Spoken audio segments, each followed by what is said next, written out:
Dzień dobry. Dzisiaj chciałbym Wam powiedzieć co nieco o swoim prywatnym aucie, jakim jest Jeep Grand Cherokee z rocznika 99 2000 z silnikiem 4 litry. Jest to rzędowa szóstka o mocy 190 koni. Mój samochód wyposażony jest oczywiście, jak większość Jeepów, w napęd na 4 koła i automatyczną skrzynię biegów.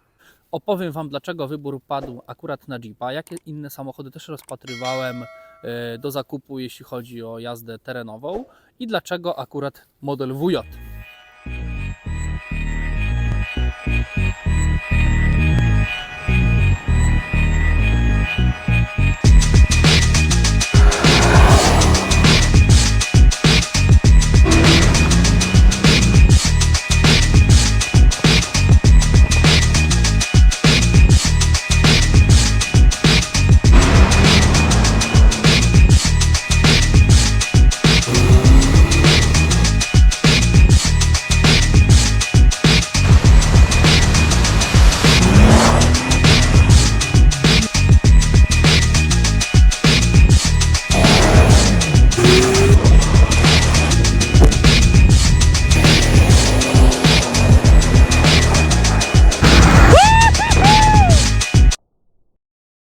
Tradycyjnie na początek trochę ciekawostek o Jeepie Grand Cherokee WJ.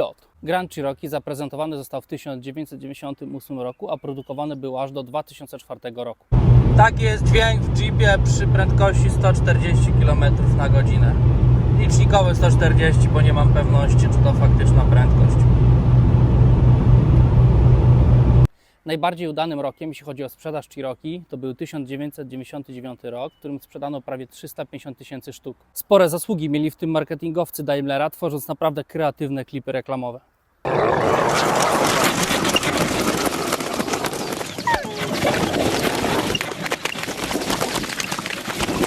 Even though Jeep Grand Cherokee is more refined and civilized.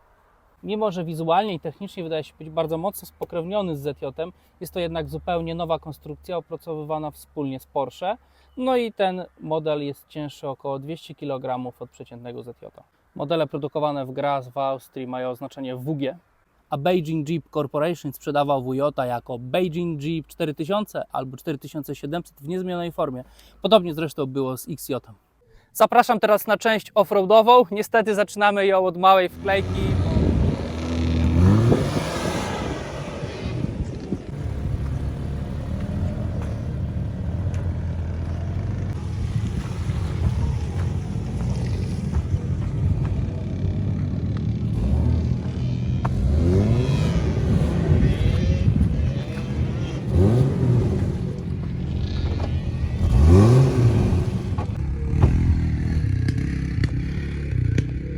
Jakby wiesz, tak szarp, no to może on pójdzie, wiesz?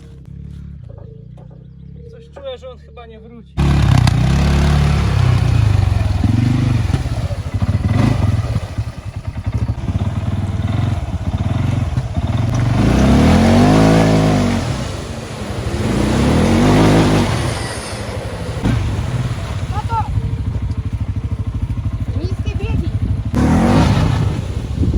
Samochód zawisł na brzuchu, koła się kręcą w powietrzu. Był tutaj nasz kolega kładem, szarpał ten samochód, niestety bez żadnego rezultatu, więc czekamy na inne auto. Miejmy nadzieję, że to pomoże, choć tutaj mam pewne wątpliwości, bo kolejny są bardzo głębokie, tego nie widać tutaj przez tą mętną wodę, ale obawiam się, że bez ciężkiego sprzętu się nie obejdzie, ale poczekajmy. Tutaj można ewidentnie zobaczyć, że auto już ocierało mostem tutaj w tym momencie. Ja trochę popełniłem błąd, bo chciałem się zatrzymać, chciałem poczekać na kolegę tutaj, żeby nakręcił ujęcia i niestety auto się w tym momencie zatrzymało.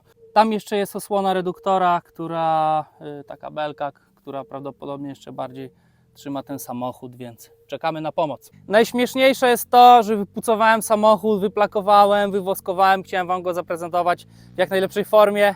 Uznaliśmy, że zaczniemy odcinek od delikatnego terenu, tutaj dalej jest fajnie, piasek, nie ma w ogóle błota i skończyło się to w ten sposób. A teraz Wam pokażę w ogóle, jak auto się zachowuje, bo i tak czekamy na pomoc i tak mamy dużo czasu.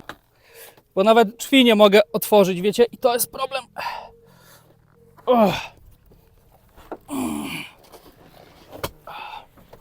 Z drugiej strony po to sobie kupiłem ten samochód. Dobra, zobaczcie. Auto jest na reduktorze, na jedynce i zobaczcie, nic kompletnie się nie dzieje. Teraz do tyłu. Teraz już dokładnie wiem, po co jest potrzebna wyciągarka, high lift, większe koła, kostka. Przepraszam, że to bagatelizowałem i obiecuję poprawę. A tutaj takie opony mamy. To są typowe Ateki. No niestety to są tak naprawdę opony bardziej szosowe. No tam nadają się troszeczkę w jakiś delikatny teren, no ale w tym przypadku to nie wiem, czy jakiekolwiek opony by pomogły. Zobaczcie, tu po prostu wisi auto. O, ja wsadzę Wam. Ciekawe, czy to będzie widać. O, także sprawa wygląda dosyć nieciekawie. I tam jest ta droga, taka główna, i nagrywaliśmy. To może tam górą wjechać i tyle, żeby tu nie wpierdolić. Myślę też, że to jest dobry moment, żeby trochę porozmawiać o napędzie i o zawieszeniu w moim Wujocie. Trafiła mi się wersja z 2 blokadami tył, przód, Varilok. Jak widzicie, no, są momenty, w których i one nawet nie pomagają, ale generalnie w zimie czy w takim lekkim terenie sprawuje się to bardzo dobrze. Oprócz tego, jak każdy Jeep WJ, są tu 2 sztywne mosty. Ja mam wersję ze stałym napędem na 4 koła, tam w teorii jest to tak, że tył, potem się dołącza przód i tak dalej. No ale dla mnie jest to po prostu stały napęd. Są wersje, w których możemy sobie włączyć napęd na sam tył. Bardzo fajne, myślę, że wolałbym taką wersję. Mój WJ jest podniesiony 2,5 cala na podkładkach. Chyba to jedna z pierwszych rzeczy, które do niego założyłem, chyba jak każdy posiadacz. Oprócz tego przedłużki amortyzatorów, nowe amortyzatory, łączniki stabilizatorów. Co jeszcze? Hamulce, są tu nowe zaciski, nowe tarcze, nowe klocki. Powiem Wam, zrobiłem to dlatego, żeby po prostu po tych wszystkich latach, jak auto już jest trochę wyeksploatowane, żeby polepszyć tą jakość hamowania. Niestety nic się nie zmieniło, więc po prostu chyba tak już musi być. No i generalnie, no mimo tego, że jest troszkę wyższy ten samochód, troszkę agresywniejsze te koła, no to widzicie, są pewne sytuacje, w których to nie pomaga. Myślę, że dużą wadą w terenie WJ jest to, że jest po prostu długi. Tak, jak mamy jakieś przechylenia, przełamania, to po prostu on zahacza. No taki urok. Z kolei jest to auto komfortowe. Myślę, że bardziej do turystyki. No i według mnie na przykład w trasie sprawuje się zajebiście. Jest wygodny i komfortowy. Ma dużo jakichś takich bajerów, których na przykład nie macie w Jimmy, czy w Samuraju, czy w tego typu autach.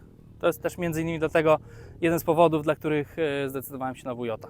Pierwszym moim takim pomysłem na to, żeby spożytkować swoją chęć przemierzenia niezbadanych traktów, no to był quad. Obejrzałem 2 czy 3 egzemplarze. W tym budżecie, który ja posiadałem, po prostu stać mi było na wraki do remontu, a jak wiadomo, części dokładów są dosyć drogie.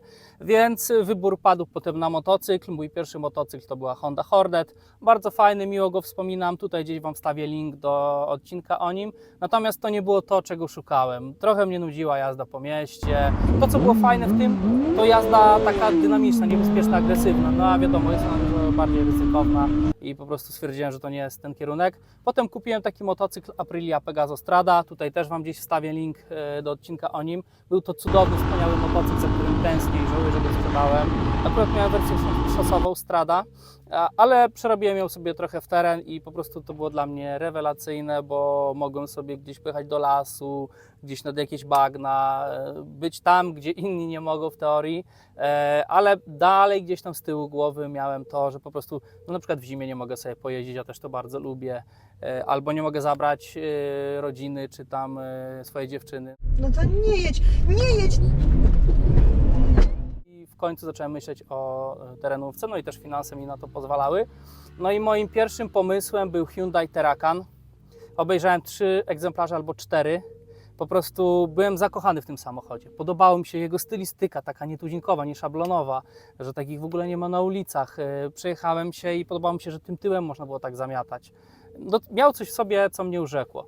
Teraz z perspektywy czasu cieszę się i dziękuję, że tego nie zrobiłem. Po prostu miałbym teraz takiego Lanosa terenowego na 4 kołach. W ogóle terenowo on nijak się miał na przykład do takiego Wujota, bo tam był napęd na tył, można było dołączyć przód, nie było żadnych blokad i tak dalej. Fabrycznie to po prostu było masakryczne. W tym momencie to ja bym nawet tutaj nie wjechał nim.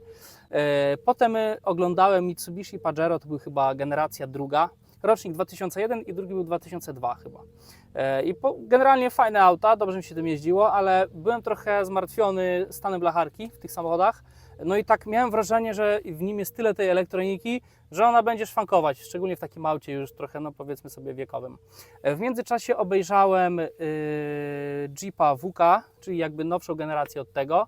Był to 3-litrowy diesel z programem, miał tam ileś tych koni, ale po prostu stan jego też był masakryczny, był cały tam jakiś malowany, napędy, silnik, po prostu pracowały w jakiś taki dziwny sposób i odpuściłem ten temat. Po porzuceniu pomysłu z Hyundaiem Terrakanem moim oczom ukazało się ogłoszenie Jeepa ZJ z miejscowości Bogoria, którą zapewne część osób z Was zna. Był to samochód lekko zmotany, ale był w tragicznym stanie technicznym. Kosztował chyba 13 000, ale po prostu te wszystkie podzespoły, które trzeba by było naprawić, żeby on nadawał się do jazdy, to były grube pieniądze, więc zrezygnowałem z zakupu tego samochodu. No i za jakiś czas pojawił się właśnie ten. I teraz przechodzimy do sedna całego programu, to jest do Jeepa WJ. Godzina 22, OLX, pojawia się piękny, czarny, jak mi się wtedy wydawało, tak wygląda na zdjęciach. Sprowadzony z Holandii, rocznik 2000, 4 litry z gazem, po prostu wszystko tak jak trzeba. Nie przejmowałem się późną porą, zadzwoniłem do importera, czy mogę jutro go obejrzeć, tam mówiliśmy się na 8, żeby nikt inny nam go nie sprzątnął. No i pierwsze wrażenia były takie, że silnik bardzo fajnie pracował. Obejrzeliśmy go z wierzchu, nie miał jakichś większych napraw blacharskich, nie było widać ognisk rdzy. Przejechaliśmy się tym autem, napędy ciche, skrzynia fajnie tam zapodawała biegi, ale był jeden mały mankament, w zasadzie dwa, i to się okazało, że to nie małe mankamenty, bo pierwszy z nich to był brak ogrzewania. Właściciele Jeepów kojarzą temat Blend Doors, a drugi temat to był wypięty całkowicie wał przedni. No i importer tłumaczył to w ten sposób, że właściciel, którego znał, wyjął go ze względów oszczędności i tak dalej. Wiecie, od razu takie rzeczy możemy puszczać między bajki, no ale mimo wszystko łudziłem się, że może tanim kosztem uda się to naprawić. No i jedną z pierwszych rzeczy, jaka była, to założyłem po prostu ten wał i okazało się, że most jest do regeneracji, wyje, no nie nadaje się po prostu do użytkowania. Po założeniu wału wył, także obstawiałem albo łożyska, albo gdzieś tam te tryby w środku.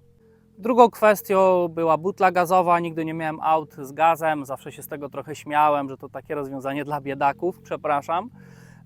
No i okazało się, że oczywiście butla jest już nieważna, była od samego początku tego samochodu, więc minęło 20 lat, o czym też nie miałem świadomości, więc wymieniłem tą butlę, dzięki Bogu, na trochę większą. W międzyczasie okazało się też, że wtryski do wymiany, więc kolejne koszta. Miałem jeszcze problem w ogóle z rejestracją tego auta, bo brakowało jakiegoś tam jednego dokumentu, więc bałem się w ogóle, że nie zarejestruję tego samochodu. I słuchajcie, jaki paradoks. Auto, na które czekałem latami tak naprawdę, bo słyszeliście tą historię, nie mogłem nim jeździć. No to było po prostu tak, jakby mnie ktoś zesłał do piekła. Tak jakbyście po prostu pragnęli czegoś, ktoś Wam to dał, ale nie możecie z tego korzystać. Rok czasu przejeździłem bez tego wału przedniego, no po prostu bałem się, że to będzie kosztowało Bóg wie ile. Dowiadywałem się u różnych ludzi, którzy regenerują takie rzeczy. To były kwoty tam 3,5 tysiąca, 2,5 tysiąca, 5, ktoś tam powiedział, więc zwlekałem z tym tematem. W międzyczasie zleciłem naprawę Blend Doors. Powiem Wam szczerze, żałuję, że tego sam nie zrobiłem, bo po prostu to jest tak naprawdę robienie czegoś według manuala, a nie jestem do końca zadowolony z realizacji tej usługi. Była to jedna z firm lubelskich, która zajmuje się serwisowaniem układów ogrzewania, klimatyzacji. Po prostu mam wrażenie, że mogli to spasować jakoś trochę lepiej. Wracając do mostu przedniego, no to w końcu z bratem stwierdziliśmy, że sami się za to zabierzemy. Mój brat jest świetnym specjalistą naprawy ciężkich maszyn, więc po prostu podszedł do tego tak, jak podchodzi do naprawy swoich maszyn, czyli po prostu rozebrał to na części pierwsze, wymienił wszystkie łożyska, wszystkie uszczelnienia. No i zauważył, też tutaj wielkie podziękowania dla Misiek Garage, bo on nam to podpowiedział, bo mój brat do niego dzwonił i Misiek podpowiedział nam coś takiego, że stworzeń, na którym tam pracują te satelity, może być trochę wytarty i stąd jest po prostu ten dźwięk. No i okazało się, że chyba ostatni w Polsce stworzeń do mostu z Varilokiem przedniego udało mi się kupić, no i dzięki Bogu okazało się, że most jest cichutki, działa zajebiście, ma Variloka, więc zajebiście w teren i po prostu jestem przeszczęśliwy. A wracając do jazdy bez mostu przedniego, jest to po prostu dramat. Auto traci jakiekolwiek właściwości. Troszeczkę, ja się zakopałem kiedyś nim we własnym ogrodzie. Wjechałem do ogrodu i było trochę mokro i ja po prostu zakopałem się jeepem we własnym ogrodzie. po regeneracji tego mostu przedniego po prostu zakochałem się po raz drugi w tym samochodzie, zmienił całkowicie swoje oblicze. Był wcześniej takim miejskim dupowozem, a teraz po prostu mogłem nim wjechać gdzie chcę. Blokada działa zajebiście, jest może troszeczkę głośniej niż było i spalanie może wzrosło, nie wiem, o litr 2, ale po prostu teraz jest to prawdziwy Jeep. Właśnie nadjeżdża nasza pomoc. Ciekawe, jak to się zakończy. Mam nadzieję, że w końcu wyjedziemy i dokończymy ten odcinek. Powiem Ci, że tak się rozkręciłem. Jedzie nasze wybawienie właśnie. Miejmy nadzieję, że to pomoże. Auto jest zajebiste, 3-litrowy diesel, 270 koni. Siema.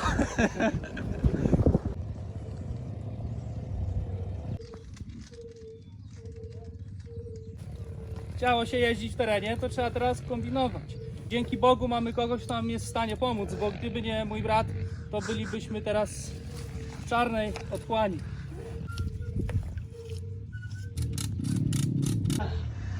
Zaczynamy.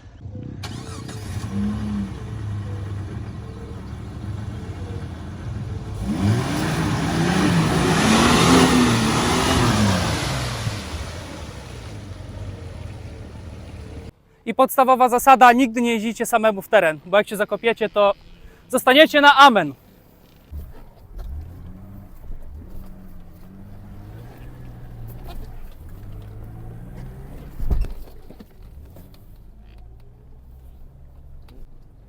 Tam on sobie pojedź, zobacz. Tam w górę? O tak, to widać tą górę No. po lewej stronie jakby. No. I tam wyjedziesz na drogę.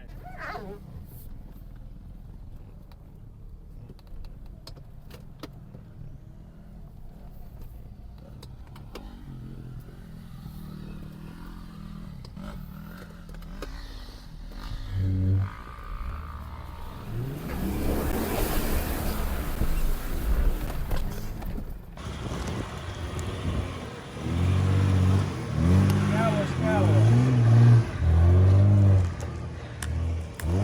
Widzę, w jakich aspektach potrzebne są modyfikacje tutaj. Na pewno lepsza opona i chciałbym, żeby to auto mimo wszystko było trochę wyższe. No i na pewno jakaś wyciągarka, czy jakiś sprzęt, który pozwala nam wyjechać z trudnych opresji, no to jest bardzo pożądany. I słuchajcie, ja w końcu zrozumiałem, dzięki takim miejscom jak to, po co jest ten reduktor. O Jezu, gryzie mnie coś.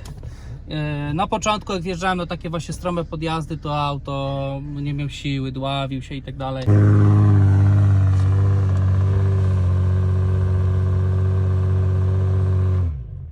No i brat mówi do mnie, czego do reduktora nie włączysz? No i cyk, włączamy reduktor.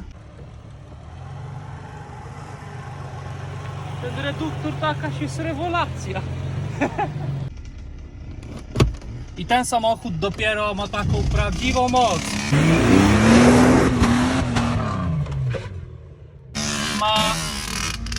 Ma dużego zrywa, ale... Uwaga, bo tutaj jedzie ktoś. Ma duży zryw, ale oczywiście małe prędkości. I bardzo to jest potrzebne nam właśnie takich podjazdach jak tutaj. Wcześniej jak tutaj wjeżdżałem innego dnia, to po prostu auto się już dławiło tutaj. A teraz...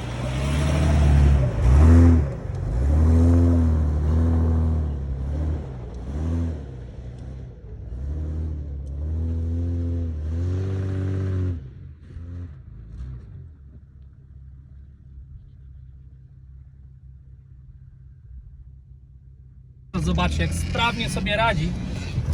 I cały czas, o, to jest bardzo stromo. Przywjedziemy. O, ale ja to lubię. Dobra, no i zjeżdżamy. Zjeżdżamy, kochani. Żeby tylko się nie przefiknąć. Biedny Jeepie. Wybacz mi te wszystkie mordęgi. W ogóle fajne miejsce do takich właśnie nagrywek, do testowania samochodu. Rewelacyjnie to jest. Gdzie by tu jeszcze pojechać? Jak planowałem nakręcenie tego odcinka, miałem trochę takie wyrzuty sumienia, że nie pokażę tego samochodu w jego prawdziwym przeznaczeniu, że jako posiadacz Jeepa powinienem go jakoś zmęczyć, tak wiecie, wybrudzić i tak dalej. Sprawa sama się wyjaśniła, popatrzcie. Chcieliśmy tutaj tylko nagrać parę przebitek. Okazało się, że zostaliśmy trochę na dłużej. Fajnie. Chciałbym wrócić jednak do zawieszenia tego samochodu, bo tutaj była taka ciekawa przypadłość. Bo jak już podniosłem ten samochód na tych podkładkach, tutaj może, no nie będzie tego widać, może z przodu bardziej, o. Tutaj są podkładki te 2 cale, Tutaj je sobie założyłem, tam są przedłużki amortyzatorów. No i potem przeczytałem, że trzeba przedłużenie dystans sierżanta, czyli tego awahacza z tyłu. No i zleciłem to z racji braku czasu, zleciłem to zadanie do warsztatu takiego, powiedzmy, że no niezaprzyjaźnionego po prostu w sąsiedztwie. No i okazało się, że chłopaki albo nie dokręcili śrub, albo coś zrobili nie tak. Ścięło mi wszystkie te 3 śruby. Nie dość, że zapłaciłem za tą wymianę jak za zboże, to jeszcze i tak summa summarum musiałem sam zmieniać ten wahacz, wykręcać te ścięte śruby, po prostu masakrycznie. Tutaj też wielkie podziękowania dla mojego brata. No i w końcu skręciliśmy to sami na klej, według sztuki, hartowane śruby. I co ciekawe, wymieniliśmy wtedy cały ten awahacz, tuleje i ten stworzeń na środku. Także można powiedzieć, że tu jest kompletnie wymienione całe zawieszenie. Kolejną konieczną rzeczą było założenie, żeby po prostu auto nabrało takich muskularnych kształtów, były dystanse. Założyłem 30 mm tak, żeby po prostu nie przesadzać, ale żeby też auto było takie bardziej, powiedzmy, stabilne wizualnie, bo czy to się zmieniło, jeśli chodzi o jazdę, nie wiem, nie czuję różnicy. Natomiast auto wygląda na pewno lepiej. Jedna ogromna wada, cholernie brudzi się cały samochód, bo cały ten brud spod kół, wcześniej koło było schowane w nadkolu, no i to było to, zaczepiało się gdzieś tam w środku. A teraz wszystko idzie na zderzak, tutaj na progi, ale wygląd jest chyba w tym przypadku ważniejszy. Może opony dzisiaj nie zaprezentowały się jakoś najlepiej, chociaż to nie do końca była ich wina, ale chciałem Wam powiedzieć parę słów o tych oponkach. To jest Hankook Dynapro AT2. Są to opony, takie ateki, można powiedzieć, całoroczne i tutaj chciałem powiedzieć, bo jest zawsze taki dylemat, jak czytam właśnie na grupach Jeep WJ i tak dalej, ludzie zawsze mają to samo pytanie, jakie opony do Jeepa? I zawsze padają dwie odpowiedzi, Cooper Discoverer, coś takiego i Toyo Geolandar, nie pamiętam, to jedne z najpopularniejszych. I powiem Wam szczerze, ja poszedłem inną drogą, wybrałem takie dosyć niszowe opony, bo mało osób o nich w ogóle mówiło, Hankook. I powiem Wam, to jest rewelacja. Na asfalcie praktycznie nie widzę żadnego zużycia. Jeśli mamy deszcz, to one trzymają się zajebiście podłoża. Nigdy nie miałem jakiegoś uślizgu na deszczu. W śniegu super sobie radziły. Ja w ogóle ich nie zmieniam. Na zimę. Jeżdżę cały rok i po prostu jest rewelacja. I tak jak z takich typowo szosowych przesiadłem się na te, są niewiele głośniejsze. I tutaj się zatrzymuję na chwilę dla posiadaczy WJ-ów, to jest 245/75 na R16, czyli to są troszkę większe niż fabrycznie.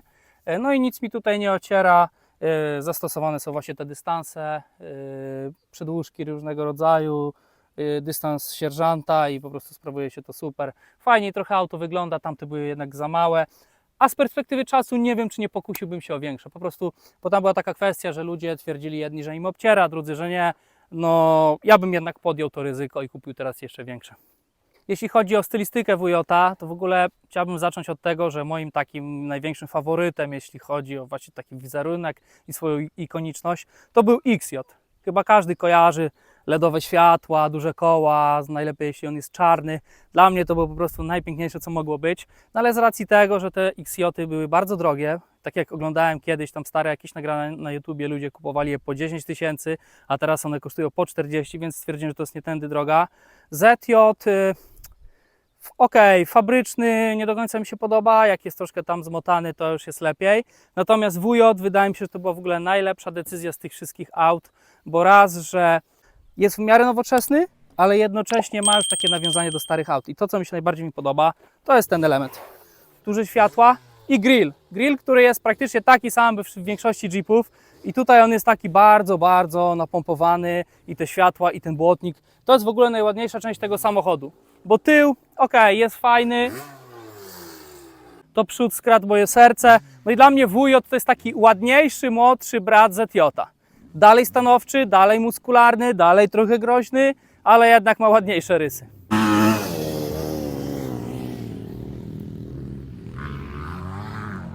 Fajnie chłopaki cisną, ale wracając do tematu.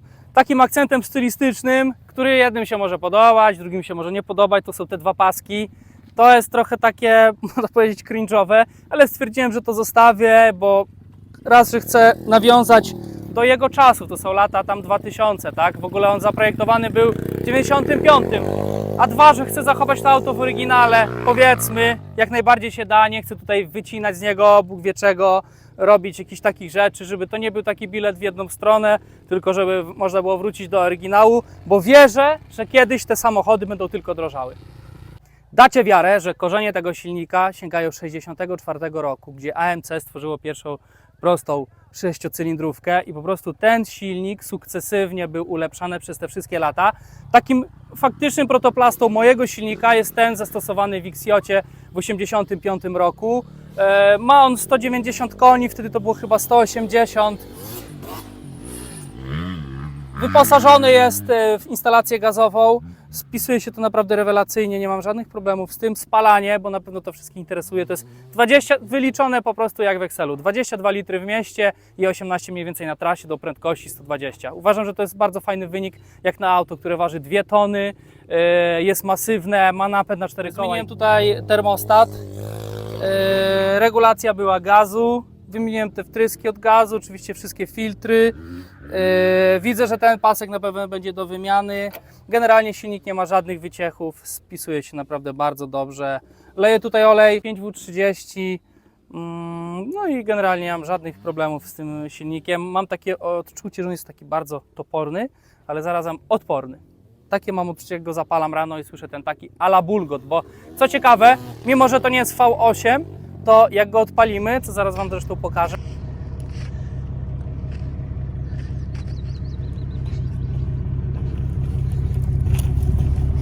brzmi trochę jak taka V8, bo ma taki specyficzny bulgot. I a propos awaryjności, tak jak śledzę wpisy na grupie Jeep WJ, to bardzo często widzę takie rzeczy.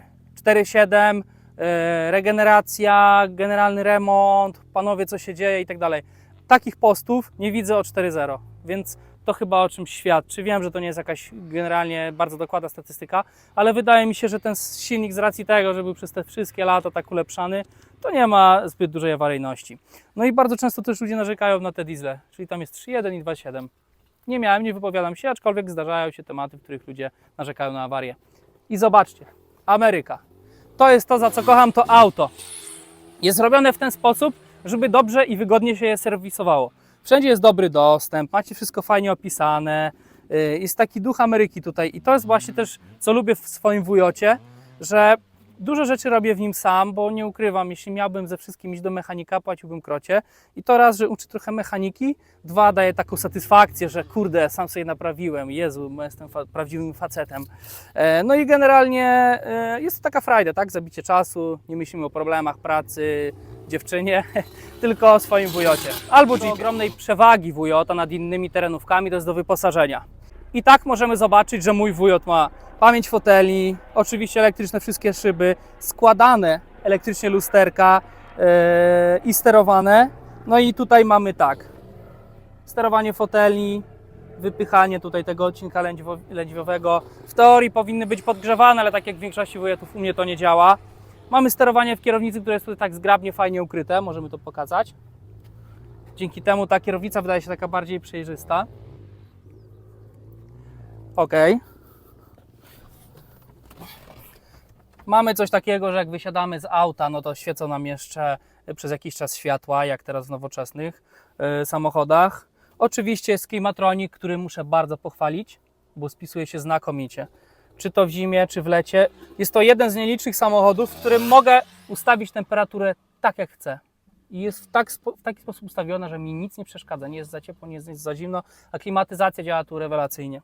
Na uwagę na pewno zasługuje tutaj sprzęt grający. Jest to jakieś tam Infinity Gold, nie wnikam co to za firma i skąd ona się wzięła, ale granie jest super, jest fajny basik. I tutaj znów zwracam się do właścicieli wujotów, bo też często czytam, chcę zmienić głośniki, plug and play, na jakie? No i często pada odpowiedź, że się nie da, albo używane, albo w ogóle. Ja znalazłem głośniki od Chryslera Pacyfiki, mają tam inne jakieś parametry, są może troszkę lżejsze, ale powiem Wam szczerze, że wymieniłem te stare pierdzące, na te grają bardzo dobrze, nie trzeszczą i wymieniłem je po prostu. Wykręciłem stare i założyłem nowe, także to jest taka sugestia dla Was.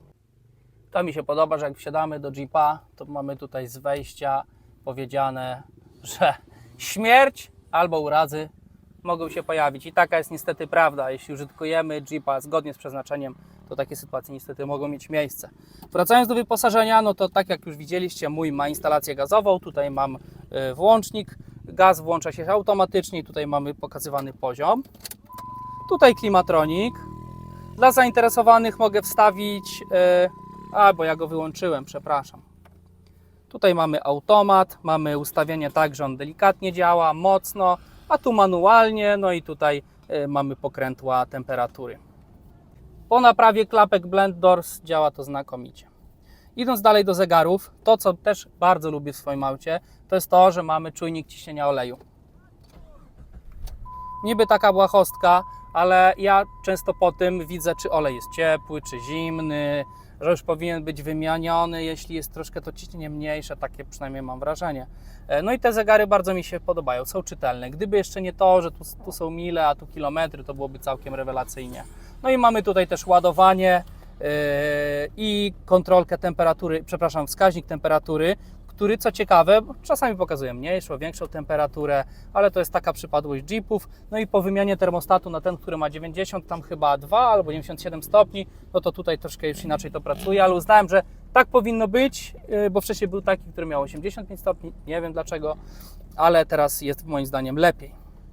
Tu przechodzimy do ciekawostki, czyli taki prosty komputer pokładowy, pokazuje nam spalanie średnie, ile do opróżnienia baku z benzyną, chwilowe spalanie, jaką zrobiliśmy trasę, tutaj sobie to resetujemy, czas, który upłynął, to resetujemy, ile zostało do wymiany oleju, bardzo fajne, no i temperatura i co ciekawe, jak w wielu autach amerykańskich z tamtych czasów mamy tutaj kompas. No i tak się zawsze zastanawiałem, po co on jest. Być może, jeśli tam są te amerykańskie autostrady i to jest jakaś tam północna, południowa i tak dalej, może to jest dlatego zrobione, żeby jakoś tam ułatwić nawigację, nie wiem.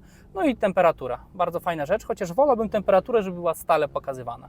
No i tutaj możemy sobie jeszcze pójść do menu, zmienić język, czy chcemy metryczne, czy te europejskie miary, czy automatyczne blokowanie drzwi, to jak odblokowujemy auto, czy mają się wszystkie otworzyć. To chyba jest, jeśli mamy chyba bramę jakoś podpiętą pod to, czy zamykamy samochód, czy mają błysnąć kierunki, jakie ma być opóźnienie, follow me home, no i tu jaki sobie ustawiamy interwał serwisu, czyli tam dla mnie to jest olej. I czy ma być kontrolka małego stanu paliwa. I ten samochód ma jeszcze taką opcję, ja to wyłączyłem, żeby po prostu nie zużywać już tych wszystkich prowadnic i silniczków, ale jak wysiadamy, to powinien nam się cofnąć fotel, a w WK chyba w tych nowszych Jeepach jeszcze kierownica się chowała. Ok, to tyle jeśli chodzi o komputer pokładowy. Skrzynia w moim Jeepie to jest 4-biegowa automatyczna skrzynia, 3 biegi hydrauliczne, 1 bieg elektroniczny, ten 4, plus wsteczny i oczywiście reduktor. No i tutaj mamy napęd stały na 4 koła, tutaj do holowania, a to jest reduktor. Samo działanie skrzyni jest poprawne, to zbyt dobre określenie tą skrzynię. Ona zmienia biegi bardzo powoli, czasami ma takie lagi, że na przykład, nie wiem, zamyśli się chwilę albo zredukuje bieg, znowu wbije ten, co był przed chwilą, znowu zredukuje, na przykład jedziemy pod górę na tempomacie, ale to jest auto z lat 90. tak naprawdę, więc nie wymagajmy za wiele. Na pewno jest skrzynią według mnie mocną, bo jak wymieniałem olej w niej, to on był po prostu czarny, a mimo to ta skrzynia działa wzorowo. No i jeśli wdepniemy gaz, no i wciśniemy kickdown, no to możemy tam, nie wiem, pół sekundy musimy poczekać, żeby nam się ten bieg zredukował. Ale powiem Wam szczerze, ja w mieście na przykład jak chcę pojeździć trochę bardziej agresywnie, to wbijam sobie tutaj 2, żeby max do drugiego biegu, co też w terenie się bardzo fajnie sprawdza. Na przykład dzisiaj jeździliśmy cały czas na 1. Wbijam sobie 2, wtedy jesteśmy troszeczkę cały czas na obrotach i to się super sprawdza, jeśli chcemy troszkę agresywnie pojeździć. Także nie jest to najlepsze, co może być, jeśli chodzi o zmianę biegów, ale mi wystarcza, jestem zadowolony, działa, nie psuje się jeszcze. Siadamy sobie tutaj, otaczans mięciutki, taki tutaj wręcz napompowany fotel z takiej grubej skóry i my sobie tutaj siedzimy i relaksujemy się i za to lubię mojego Jeepa. Możemy sobie go oczywiście wyregulować, jak tam nam odpowiada, ale sama pozycja, zobaczcie, po prostu jest bardzo relaksująca i najbardziej lubię odpalić sobie ten samochód, siąść sobie w tym wygodnym fotelu, wrzucić drive, ulubioną muzykę i powolutku odjechać z miejsca, w którym przed chwilą się znajdowałem. To jest to, co lubię w swoim Jeepie. Ok, pokażę Wam jeszcze szybko, jeśli będziecie chcieli podróżować z kimś, to pokażę Wam, ile jest miejsca z tyłu i czy nadaje się do takiej jazdy, wiecie, turystycznej z kimś. No i sami widzicie, jest tutaj taka sprawa, że mamy wysoko kolana, bo jest wysoko podłoga, tak, bo tutaj napęd i tak dalej, ale szczerze, dla mnie ta pozycja tutaj jest ok, jest wygodnie, są miękkie fotele, mamy tutaj taki przytulny w ogóle, komfortową, taką przytulną przestrzeń. Moim zdaniem spokojnie się nadaje. Ja bym tu parę godzin wytrzymał, ale nie wiem, nie więcej niż 10. Z takich pierdółek to jeszcze mamy podnoszoną szybę, dosyć częsty motyw w Jeepach. Jeśli nie, to możemy podnieść całą klapę. O, tutaj ofiary naszego dzisiejszego nagrywania. Zostawmy to jako pomnik niepowodzenia dzisiejszego. No i bagażnik nie jest za duży. Jest jeszcze wyżej u mnie niż powinien być, bo mamy butlę gazową, więc ta podłoga jest troszkę podniesiona. Ale coś za coś, powiem Wam szczerze, spokojnie. Nie wiem, czy psa, czy jak... Hop! Jakieś rzeczy z marketu budowlanego spokojnie przewieziecie. I co jest fajne tutaj, to bardzo łatwo kładzie się fotele. A, tu może. Może chodźmy z drugiej strony. I to, co może nam ułatwić trochę transportowanie różnych przedmiotów, to są fotele, które kładziemy w ten sposób. Tam mam taką matę, bo wożę psa, ale łapiemy tylko za to i kładziemy sobie fotel. I możemy tutaj jeszcze nagłówek w łatwy sposób złożyć. O, popatrzcie, proste i skuteczne. I jak już tutaj jesteśmy, to mamy tutaj książkę serwisową, lewarek, w ogóle lewarek, to jest taka sprytna rzecz, bo on działa w ten sposób, że kręcimy i on się wydłuża bodajże chyba tyle. Tutaj w ogóle jest patented, made in USA i tak dalej. I działa na takiej zasadzie, że po prostu podpieramy most. Bo jakbyśmy chcieli podnosić o podwozie, to po prostu nam się przez ten taki wykrzyż i ten zakres pracy tego zawieszenia, to byśmy podnosili w nieskończoność. A tak podnosimy most napędowy z którejś tam strony i jest super. Ok. No i z drugiej strony mamy jeszcze wzmacniacz, też pokażmy. A z drugiej strony mamy tutaj, to są takie przedłużki do tego, żeby ten lewarek kręcić. O, tutaj mamy klucz, robimy sobie z tego taką przedłużkę, a tu mamy wzmacniacz. Dlatego jest takie fajne granie, bo ten sprzęt jest naprawdę zaawansowany jak na tamte lata. Łapa. Daj łapę. Dobry pies. Chodź, nagramy odcinek.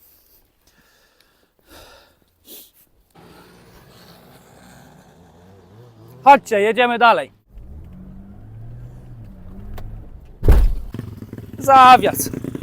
Nic się nie stało, możemy jechać dalej. Po zakończonej przygodzie, oj, nic nie widać. Włączamy sobie klimatyzację, wyłączamy reduktor i spokojnie udajemy się do domu. No i tylko pasowałoby jakoś jeszcze stąd wyjechać. Do końca nie mam pomysłu jak, ale coś wymyślimy. Chyba że mam jeden pomysł, ale albo dobra, już nie będziemy kombinować. To jest właśnie to, że szkoda trochę tego samochodu. Jednak wiecie, to jest za każdym razem jest bardzo duże ryzyko, że coś się urwie, że coś się zniszczy, ale no taka jest zasada, no chcesz się bawić, to płacisz, tak? Wyjeżdżamy na pewno już bezpieczniejszym wyjazdem niż to, jak ten odcinek się zaczynał. No i teraz jest chyba dobry moment, żeby pogadać o takich walorach użytkowych na co dzień. Jeśli chodzi o zawieszenie, to jest ono trochę dla mnie za sztywne. Nie wiem, jak było przed podkładkami, bo to może one są tego powodem, ale chciałbym, żeby to auto troszkę lepiej wybierało doły.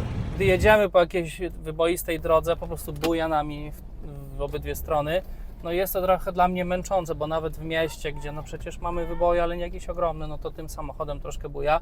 Czytałem, że po zmianie na przykład zawieszenie Bilsteina, że jest dużo lepiej. Co do agresywnej jazdy, mogę Was tutaj zaskoczyć, ale naprawdę ten auto może być agresywny. Miał on z założenia być połączeniem walorów takich terenowych z komfortem i myślę, że konstruktorom się to udało. Bardzo się cieszę, że w ogóle trafiłem na ten samochód. Dodaje mi dużo frajdy i ja naprawdę użytkuję go na co dzień. To jest moje auto codzienne i ja po prostu mam tutaj wszystko, czego potrzebowałem. Jedyne, czego mi brakuje, to troszkę odrobinę może mocy, bo jest dynamiczny samochód, on ma tam 10 sekund do setki, więc to jest takie, powiedzmy, jakieś realia, może trochę już odległe, patrząc na obecne standardy, ale w dalszym ciągu pozwala dynamicznie się nam przemieszczać i to jest fajne. Tu kocham motoryzację z krwi i kości i ten samochód miał być tego trochę manifestem. No i mam wrażenie, że po prostu to jest taki po prostu styl bycia trochę, bo wsiadamy, odpalamy sobie ten samochód, on ma niesmaczne 4 litry pojemności, ludzie się dziwią w ogóle, że ja takim jeżdżę. Pomijam eksploatację, no jest troszkę droższa niż auta użytkowego zwykłego, ale no nie ma też takiej ogromnej tragedii. No i fajne jest właśnie w tym to, że możemy sobie naprawić samemu dużo rzeczy, że jest bardzo dużo manuali w internecie, jak coś wymienić. Jest taka w ogóle strona Jeepnięci, w której możecie bardzo dużo rzeczy przeczytać, jak zrobić samemu. O, zobaczcie, taka kałuża. To jest też fajna rzecz w tym Jeepie, że my mamy taką świadomość, że w każdej chwili możemy zjechać z utwardzonej drogi i po prostu dojechać w praktycznie każde miejsce. I to jest fajne, to ta świadomość. Nawet kiedyś kogoś tak podwiozłem i mówi, kurde, ale to jest fajne w tym Jeepie, że ty możesz wszędzie wjechać. I to jest dokładnie to, co ja poczułem, jak go kupiłem. Pojechałem do lasu i wiecie, ta wysoka pozycja, na wszystko patrzycie z góry, to jest naprawdę fajne. Polecam każdemu chociażby raz, jedyny w życiu się przejechać autem terenowym.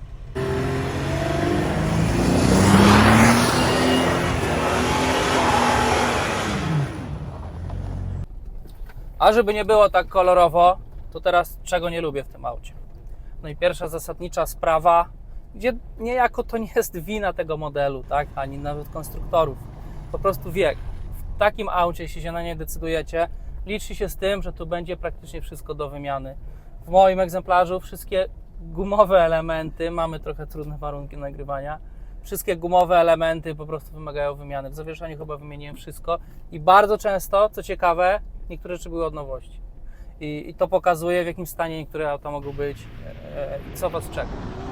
Druga rzecz to jest taka, że jeśli jesteście turystą, który lubi ciszę, brak jakichkolwiek stuków, puków w samochodzie, to nie jest samochód dla Was.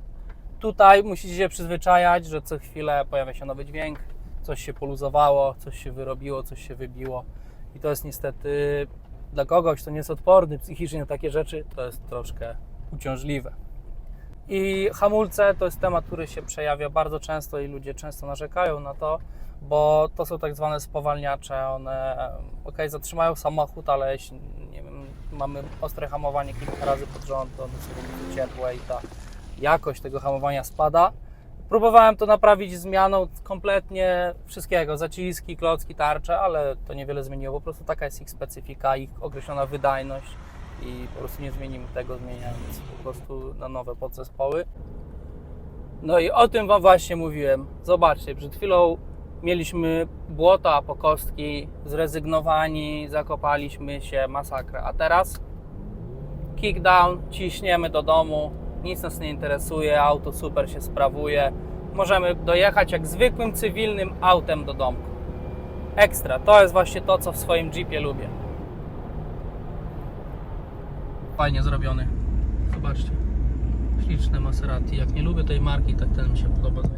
Jeśli odcinek się Wam podobał i uważacie, że robię naprawdę dobrą robotę, dajcie łapkę w górę, komentarz, subskrypcję i najlepiej dzwoneczek po to, żeby być na bieżąco z moimi treściami. Wkładam w nie zajebiście dużo serca i pasji, bo chcę Wam pokazać, jak bardzo kocham motoryzację. Dzięki.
Dzięki za oglądanie. Subskrybujcie, lajkujcie i pokażcie znajomym, jakie jeepy są fajne. Dzięki.